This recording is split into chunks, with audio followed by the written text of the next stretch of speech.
So I am going to speak on the value of complexity for working with particularly intractable social problems. So this is something that I've studied for about 20 years now, which are very difficult long-term social problems. These are the kinds of things that wear on, sometimes for years, sometimes for decades, generations. They resist everybody's good faith attempt at working them out. And people, even though they get exhausted and fed up and really want to quit, sometimes these problems become bigger than us, and we nevertheless sort of have to suffer through them. So these kinds of problems happen in family feuds. So I know many of you here, and I know your families, and I know they've happened to you, and they've happened to me. My children are here, they can attest to this, that there are these dynamics that happen that just start to take on a life of their own. So they can happen at that level. They can certainly happen between political parties, red voters and blue voters, or as we've seen in Washington, D.C., where politics are more polarized today than they have ever been before in the history of this country, where voting is almost in complete opposition. So those kinds of dynamics that sometimes last, in that case, 30 or 40 years, chronic patterns of urban violence or pockets of extreme poverty, which again just resist all of our best laid plans to address them, or protracted wars such as Israel-Palestine, Sudan, Syria now. So these are all intractable problems. And there's something that Karl Popper, who was one of the last century's best science philosophers, called cloud problems. He said that the world can be sort of separated into two types of problems. You have clock problems and you have cloud problems. Clock problems are those that you can kind of take apart and look at pieces of them and understand where the kind of problem is in a piece, and then sort of put things back together. And that's one type of problem that we face in science and practice. But cloud problems are different. They have a different kind of logic. The cloud problems are those kinds of living, acting things that have many pieces that are affecting each other in weird ways, and they somehow come together and create a pattern which cannot be taken apart. We can't understand them by their pieces. We have to somehow understand them as a whole. And so for those problems, this is what I want to speak to. In my 10 minutes of fame here, I want to talk about the importance of making them more complex, or understanding of them much more complex, in order to address them. So the case I'll talk about is our neighbors. 2 blocks in this direction is Harlem, which, as you know, since the turn of the last century has been the epicenter of African American culture and business, and has been a oftentimes thriving residential community. In the 20s and 30s, there was something called the Harlem Renaissance, which was this great time of new art and new music coming from Harlem. So it's an extraordinary neighborhood, great restaurants. But in the 1970s, it had hit a serious decline. And about 2/3 of the population at the time were living below the poverty line. Crime was on the rise in all of New York City. So violent crime had spiked from the early 60s up until 1990, robbery, aggravated assault, and it was nowhere worse than it was in Harlem. And at this time, you see more and more men of color, black men, 1 in 3 in prison, Latino, 1 in 6. So you see this accumulating approach to incarceration of young black men, and this startling trend of more and more youth held in adult prisons and jails, which again, here you see a trend from about 85 to 97, but this trend again started at about that time.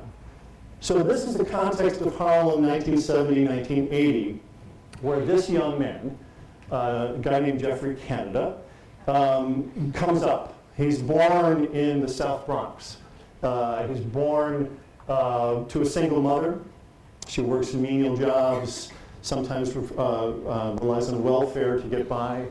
And Jeff is something of a self-described punk. Hangs out with the boys, drinks, gets in some fights, smokes some weed, has a good time on the streets, carries a knife, and experiences that his neighborhood becomes more and more dangerous and more violent as drugs and gangs and more weapons come into the neighborhood.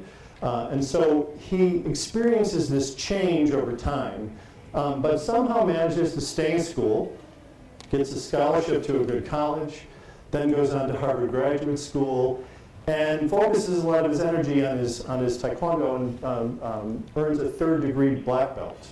And so about this time, he's particularly interested in coming back to Harlem and helping what he calls my kids, kids like him, kids that were born without privilege, with few opportunities, who are really on that tipping point of falling off and dying at early ages or making it. So he really comes back with energy to help those kids. So in about 1990, Jeff becomes the president of the Reedland Centers for Children and Family Services in Harlem, and his objective here is again to help these kids, and particularly to help young black men survive, right? Because at this point the statistics were alarming. They were either going to jail or dying at early ages, and he really wanted to focus his energy on that population. And so one of the things he did, which is this very creative, sort of brilliant strategy, was to create a program which combined conflict resolution and martial arts, the sort of discipline and strength and security that comes from martial arts, with sort of strategies for negotiation, and to train these young men so that they can navigate their environment better. He runs this program for 2 or 3 years. Ideally, he feels very positive about it, and then ultimately believe it fails, right? That it really doesn't have the kind of impact he wanted it to have, that focusing on the kids and helping them was insufficient to changing this pattern, this intractable pattern of violence and poverty that the kids were living in. So he really had to, at that point, stop, back up, and radically reevaluate how he thought about this change process that he was that he had embarked on, and to try to understand the broader system in which he worked.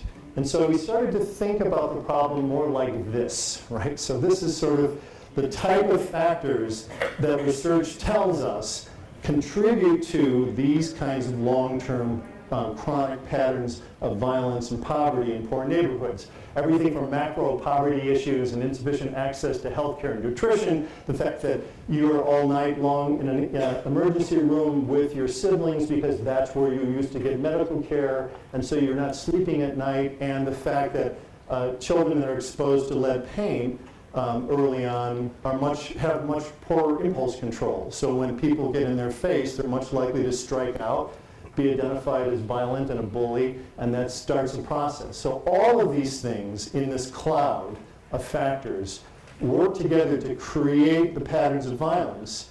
And what Jeff started to realize is that helping these kids and giving them training in conflict resolution and martial arts was a drop in the bucket. It was insufficient to trying to think about a problem like this that is truly a cloud problem, right?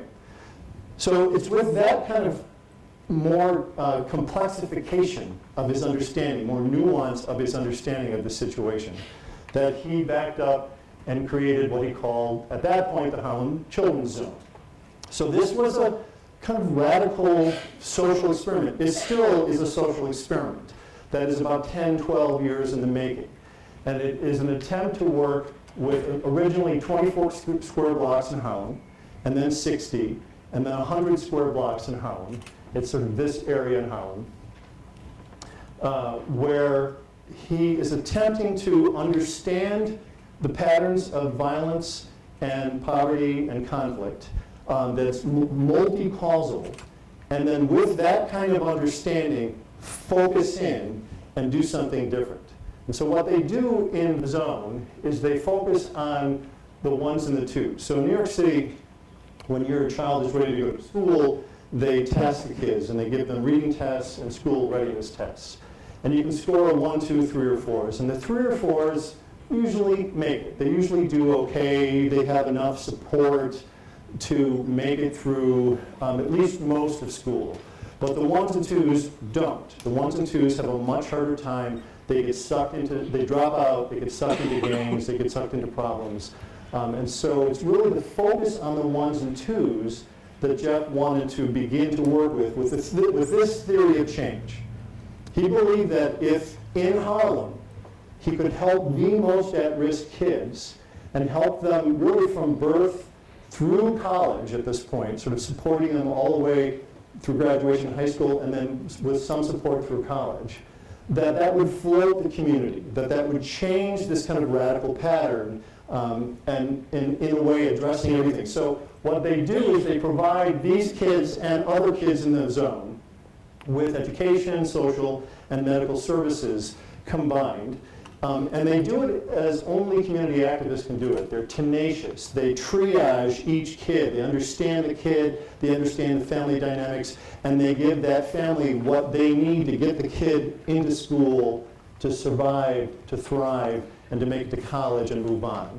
And so the theory of change he has is complex. And the services they offer are complex. But it's also focused on the most vulnerable kids, right?